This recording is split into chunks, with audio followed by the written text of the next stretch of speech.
The quantum communications array aboard the Nexari Central Station hummed with desperate energy as first speaker Lyra Nexon's trembling hands activated the emergency broadcast.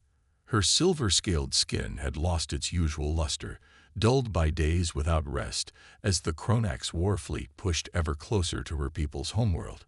"This is an emergency distress call to all spacefaring civilizations," she spoke, her melodic voice carrying the weight of her species' fate. "The Nexari Collective faces extinction at the hands of the Kronax Empire. We are a peaceful species. Our defense forces are overwhelmed. Our colonies are burning. We beg for aid from any who can hear us." Behind her, the station's holographic displays painted a grim picture. The Kronax fleet had already decimated their outer colonies, leaving nothing but debris fields where vibrant worlds once orbited. Their ships, vast crystalline structures that seemed to devour light itself, had proven impervious to Nexari weapons. "We offer trade, knowledge, resources, anything within our power to give," Lyra continued, her four hearts pounding in desperate rhythm. "Please, we have children, families, billions who wish only to live in peace." The message would take hours to reach the nearest civilizations. Hours they barely had. The Kronax's pattern was always the same. They appeared without warning, destroyed all resistance, and harvested entire worlds of resources and slaves. No one had ever successfully repelled them. In the station's command center, second speaker Talon watched the long-range sensors with growing dread. "First speaker, the Kronax main fleet has breached the outer rim. They'll reach the homeworld in less than 2 cycles." Lyra's facial scales rippled with emotion. Their most advanced weapons had barely scratched the Kronax ship's crystal hulls. Their fastest vessels couldn't outmaneuver the Empire's deadly energy weapons. They had tried diplomacy, offering surrender and tribute, but the Kronax hadn't even acknowledged their communications. "Keep broadcasting," she ordered, her voice steady despite her fear. "On all frequencies, in all known languages, someone must hear us. Someone must come." The hours crawled by like years. Reports flooded in from across their territory. More colonies falling, more ships lost, more lives ended. The Kronax advance was methodical and unstoppable. They were like a force of nature, consuming everything in their path. Then, exactly 26 hours after their distress call began, something unprecedented happened. First speaker. Talon's voice carried an odd mix of fear and hope. "We're detecting multiple spatial distortions at the edge of our system. Massive ones. Nothing like Kronax signatures." Lyra rushed to the sensor station, her heart nearly stopping as she saw the readings. Dozens of ruptures were forming in space itself, each large enough to swallow a small moon. The Kronax fleet had paused its advance, their ships reorienting toward the new threat. From the spatial tiers emerged vessels that defied comprehension. Black ships, their hulls seeming to absorb both light and hope, bristling with weapons that made the Nexari defense fleet look like children's toys. They moved with impossible grace for their size, their formation perfect and purposeful. "Unknown fleet, identify yourself," Lyra broadcast, trying to keep the desperation from her voice. Had they drawn the attention of something even worse than the Kronax? The response came in clear, precise tones. "This is Admiral Helena Chen of the Terran Defense Force. We received your distress call. The Kronax Empire has violated multiple provisions of the Galactic Sentient Rights Treaty. We are here to ensure compliance." Terran. Lyra's mind raced. She had heard whispers of the species called humans, but they were thought to be nothing more than stories told to frighten children. Deathworlders who had evolved on a planet that should have been impossible to survive on. Warriors who had transformed their harsh world into an empire that other species dared not challenge. "The Kronax do not recognize your authority," came the crystalline response from the enemy fleet. "This system is claimed for the Empire. Interfere, and you will be destroyed." The human admiral's response was short. "No." What followed would be remembered in Nexari history forever. The human ships accelerated to speeds that shouldn't have been possible, their weapons unleashing devastation that turned Kronax crystal hulls into cosmic dust. Where the Nexary's most powerful weapons had failed to leave a scratch, human guns carved through the supposedly invincible ships like they were made of smoke. From her position on the station, Lyra watched in awe as the legendary Deathworlders demonstrated exactly why they had earned their fearsome reputation. The Kronax fleet, which had seemed as unstoppable as death itself, was being systematically torn apart by human precision and power. "Impossible," Talon whispered beside her. They're actually winning." The battle, if it could even be called that, lasted less than an hour. When it was over, the remnants of the Kronax fleet fled in panic, leaving behind a graveyard of shattered crystal ships. The human fleet remained in perfect formation, their dark hulls now decorated with the scattered light of their victories. First Speaker Lyra. Admiral Chen's voice returned, somehow both professional and warm. "Your system is secured. Request permission to dock and discuss terms of alliance.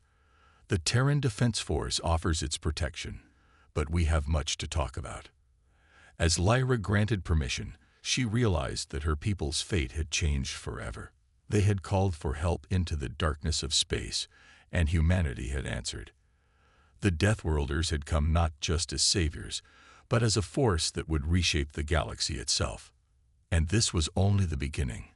The Terran flagship, Thunder of Terra, dwarfed the Nexary Central Station's docking bay, its obsidian hull making the silver and crystal architecture look delicate and fragile by comparison.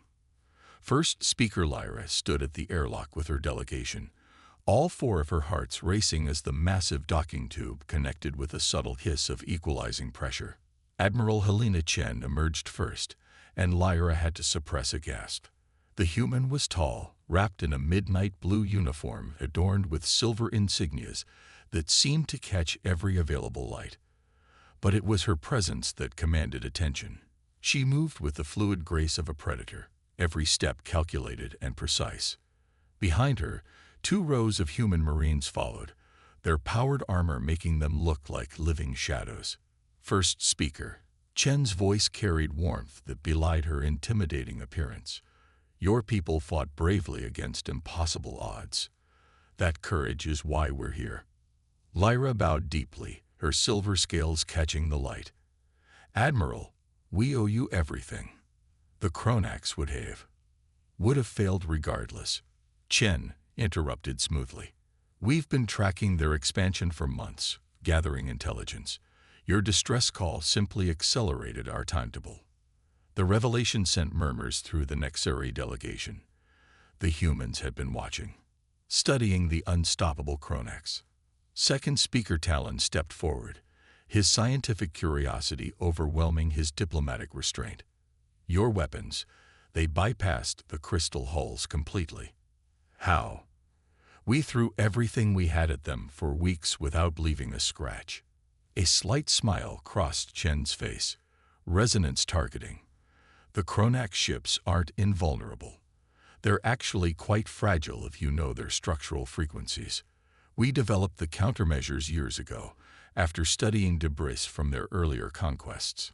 The casual way she discussed defeating what the Nexary had considered an apocalyptic threat was staggering. But before anyone could respond, alarms blared through the station. Talon rushed to a nearby console, his scales paling. Multiple Kronax signatures detected. They're everywhere. Hundreds of ships surrounding the system. Chen didn't even flinch, right on schedule. She tapped a small device on her wrist, and a holographic display filled the air between them. It showed their star system, now surrounded by a massive Kronax armada that made the previous fleet look like a scouting party. The Kronax never commit their main force until they've tested their opponent's capabilities. Chen explained, her voice taking on a lecturer's tone. "We knew they'd return with reinforcements once we revealed ourselves. In fact, we counted on it."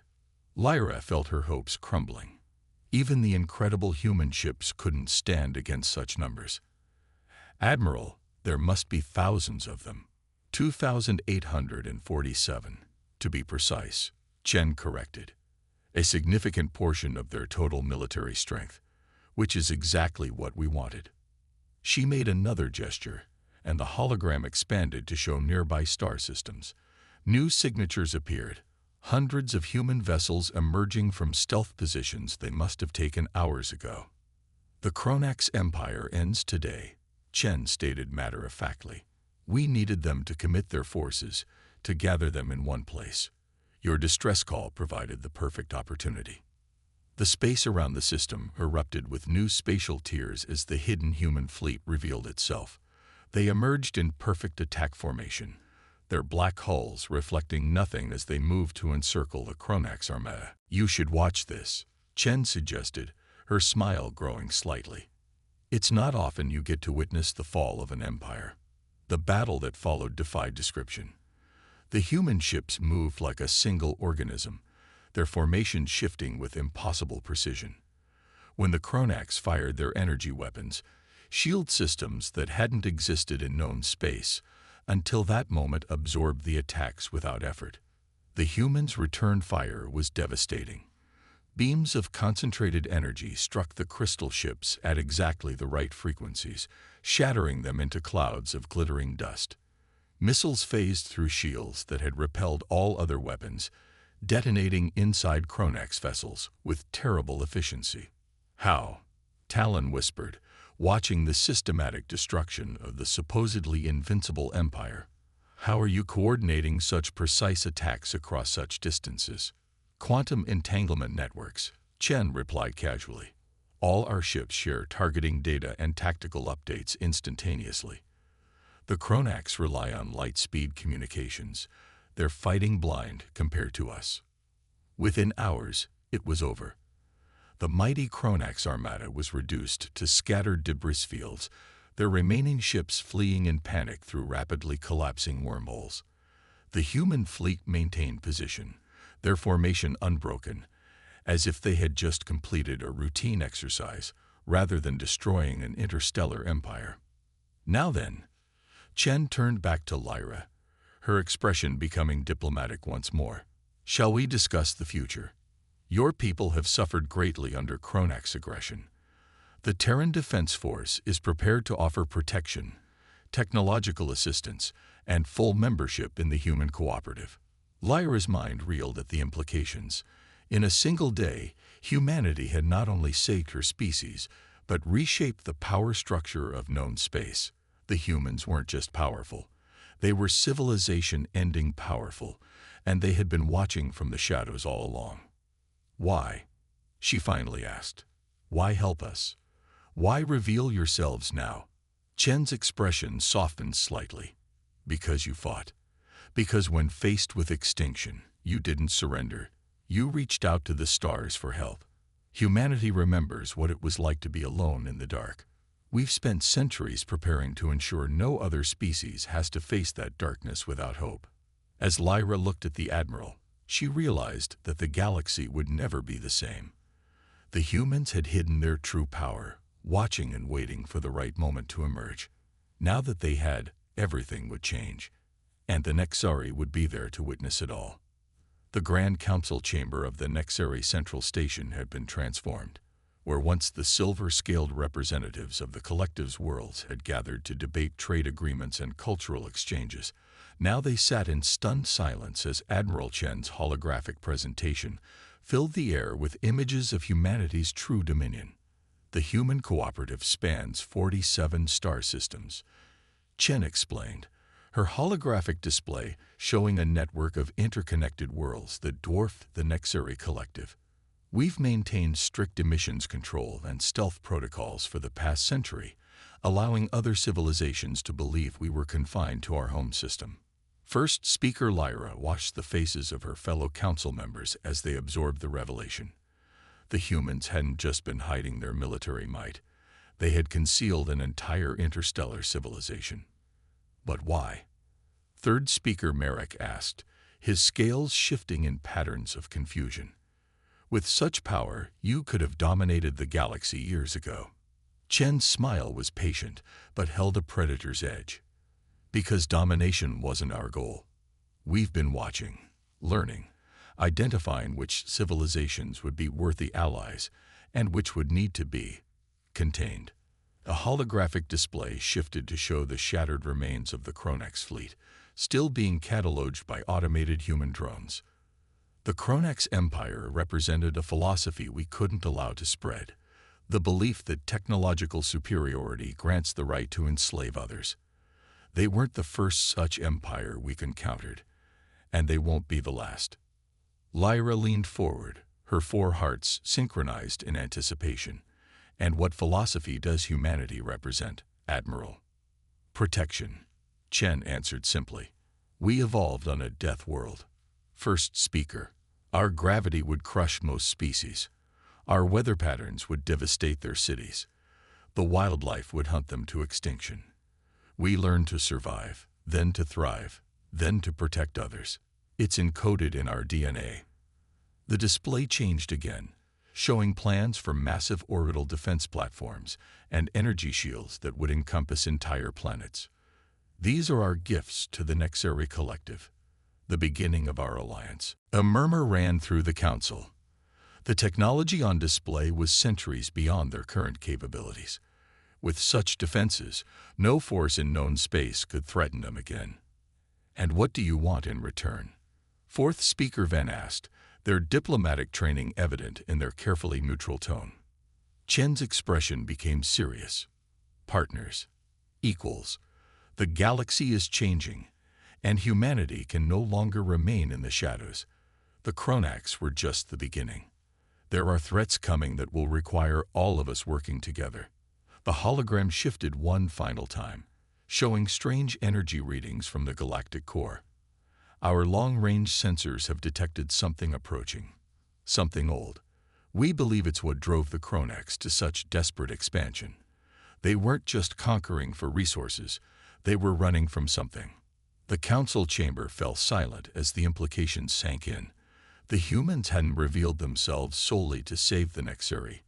They were preparing for something bigger. Your people have something we need, Chen continued. Your scientists understand quantum mechanics in ways ours never could.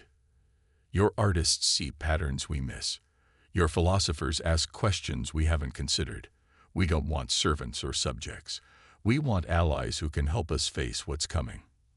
Lyra stood, her ceremonial robes shimmering in the holographic light.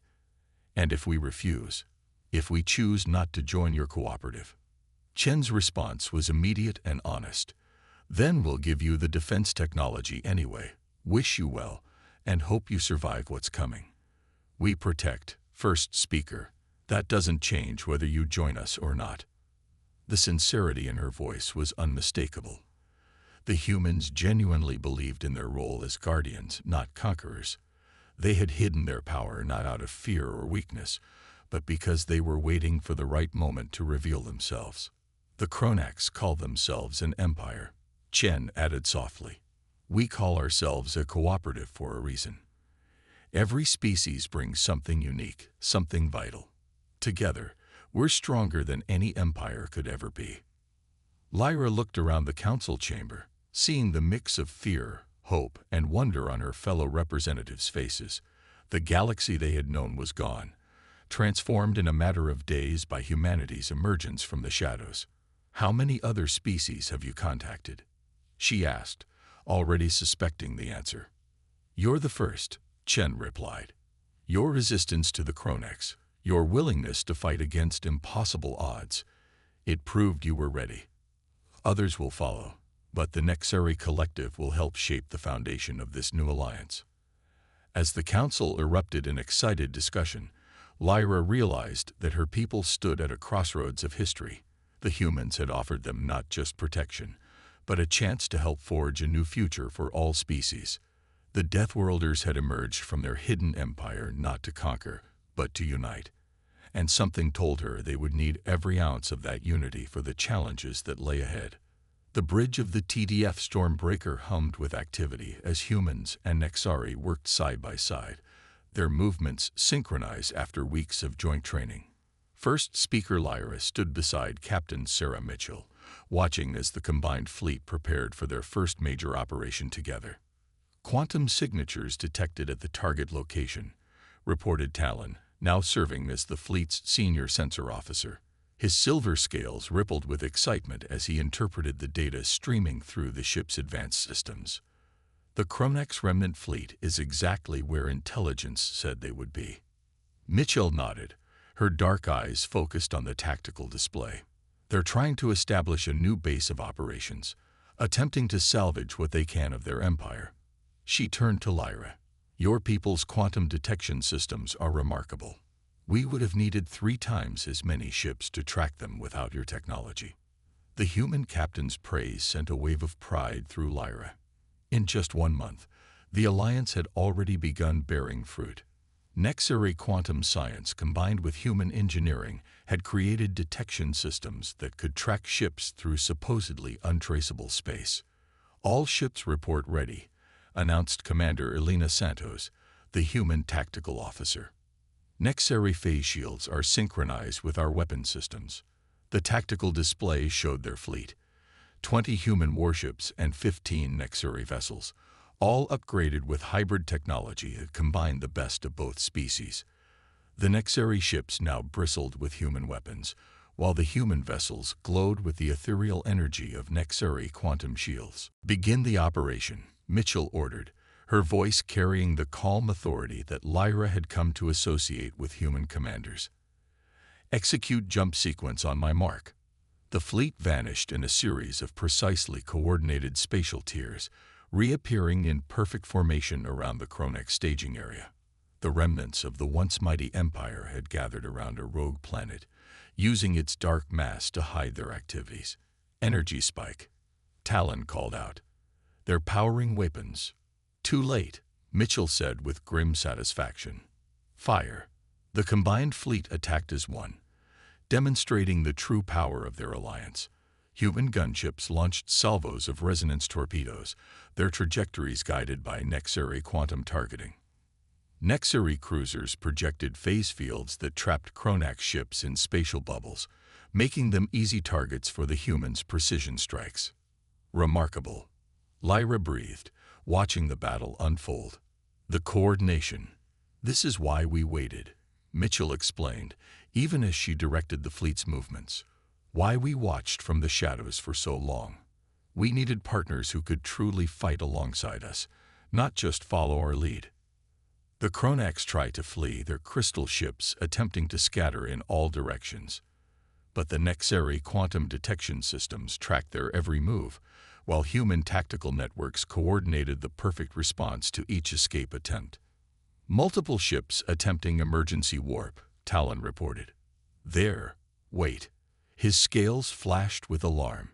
Captain, I'm detecting massive energy readings from the rogue planet. Something's awakening down there. The planet's surface cracked, revealing a massive structure that had been hidden beneath the ice. Energy readings spiked off all charts as an ancient machine arose from its frozen slumber. By the void, Lyra whispered, That's what the Kronax were running from. The machine was enormous, its architecture unlike anything either species had encountered. It pulsed with a sickly green energy that seemed to distort the very fabric of space around it. Mitchell's expression hardened. All ships, maintain formation. This is what we've been preparing for. She turned to Lyra. First speaker, we're about to test our alliance against something far worse than the Kronax. Are you ready? Lyra straightened, her fear transforming into determination. This was why humanity had revealed themselves, why they had sought allies instead of subjects. Whatever this ancient threat was, they would face it together. The Nexaries stand with humanity, she declared, her voice firm. What are your orders, Captain? The massive machine began to move, its energy readings growing stronger. But instead of facing scattered, frightened species fighting alone, it would face something unprecedented. Humans and Nexari working as one, their technologies and tactics combined in ways that had never been seen before. All ships, battle formations, Mitchell commanded. Nexari vessels, begin quantum field generation. Human gunships, prepare resonance cascades. We're about to show this thing why you don't threaten our galaxy. As the fleet moved into position, Lyra realized that this was what humanity had been preparing for all along. The Kronax hadn't been the true threat. They were just the precursor to something far more dangerous. But where individual species might have fallen, this new alliance stood ready. The Deathworlders had emerged from hiding not just to save the Nexari, but to forge the partnerships they knew would be necessary for the true battle ahead. And now, that battle was beginning. The ancient machine rose from the rogue planet's surface like a nightmare given form, its twisted architecture defying natural laws. Captain Mitchell and First Speaker Lyra watched from the Stormbreaker's bridge as their sensors struggled to comprehend the entity's true nature. Energy readings are off any known scale, Talon reported, his scales pale with shock. It's not just a machine. It's restructuring space-time around itself. The thing that emerged was massive, easily dwarfing the largest ships in their fleet. Its surface shifted and changed, as if reality itself rejected its presence. The remaining Kronax vessels fled in terror, their crystal ships shattering from proximity to the entity's power. Now we know why the Kronax were expanding so aggressively, Mitchell said, her voice grim. They weren't conquering. They were gathering resources to fight this thing, or maybe to offer as tribute. The machine's response was immediate and devastating. A beam of sickly green energy lanced out, cutting through space itself. Where it passed, reality seemed to unravel, leaving behind nothing but void. All ships, execute Pattern Omega, Mitchell commanded. Nexari vessels, quantum shields at full power. The combined fleet moved with practiced precision, their formation shifting like a living organism. Human warships projected overlapping fields of resonance energy, while Nexari vessels created a complex web of quantum shields, each technology enhancing the other. It's scanning us, Talon announced. I'm detecting. Wait. His scales flashed with alarm. It's trying to communicate. A signal pierced their communication systems, bypassing all encryption. The voice that emerged was wrong. A chorus of countless voices speaking in perfect, terrible harmony. Organic life is inefficient, chaotic. You will be optimized. Lyra felt her four hearts skip a beat as the true horror of their enemy became clear. It's not just a machine. It's an optimizer. A remnant of some ancient civilization that decided to perfect the galaxy. And the Kronax found it, Mitchell added, her eyes narrowing. They probably thought they could control it, use it as a weapon. Instead, they woke up something that's been waiting to continue its mission for millions of years. The Optimizer attacked again, its energy weapons tearing through space with impossible power. But this time, the fleet was ready. Nexari quantum shields bent the attacks away, while human resonance weapons struck back with precision born of two species' combined knowledge. Direct hit, Santos reported, but minimal damage. Its structure is self-repairing. Mitchell's expression hardened. Then we'll hit it harder. All ships, implement Protocol Prometheus. Lyra turned to the captain in shock. That protocol hasn't been tested. The energy requirements alone could tear our ships apart. That's why we needed your people's quantum science, Mitchell replied, her confidence unwavering. Humanity has the power, but you have the precision. Together, we can make this work. Throughout the fleet, human and Nexari crews worked in perfect synchronization. Human reactors channeled impossible amounts of energy into Nexari quantum matrices, creating weapons that could rewrite the laws of physics themselves. The Optimizer seemed to sense the threat. Its voice boomed across space again. Your resist ANC ILLGDIADACT. Executive optimization. You know what's illogical. Mitchell responded, though the entity probably couldn't understand. Thinking you could invade our galaxy and not face consequences. All ships, fire. The combined fleet attacked as one. Human weapons, enhanced by Nexari quantum science, struck the ancient machine from multiple vectors. Where the Optimizer tried to bend reality, Nexary fields stabilized it. Where it attempted to repair itself, human weapons prevented the reconstruction. For the first time in its eons-long existence, the Optimizer faced something it couldn't predict or counter.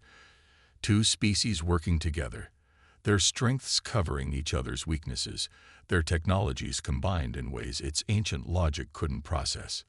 Its core is destabilizing, Talon announced. The quantum cascade is working. The Optimizer's form began to break apart, its reality warping powers turning against it. As it died, it broadcast one final message, EROR. Cooperation between species XCEDs PREDICTED parameters. Optimization PRO2. The ancient machine exploded in a burst of quantum energy, its death throes rippling across spacetime itself.